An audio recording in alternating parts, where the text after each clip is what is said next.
தாயே. கண்ணோடு இமையாய் சுகமான சுமையாய் இரு கையில் ஏந்தி தாலாட்டுவேனே.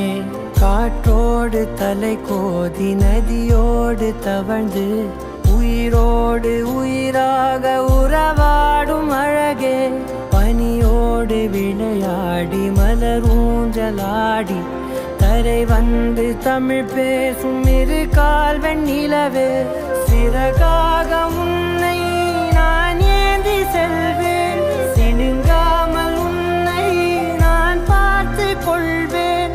ஒரு கோடி இன்பங்கள் உன்னை பார்த்த நொடியில், நான் வாழும் நாள் மட்டும் நீ எந்த மடியில்.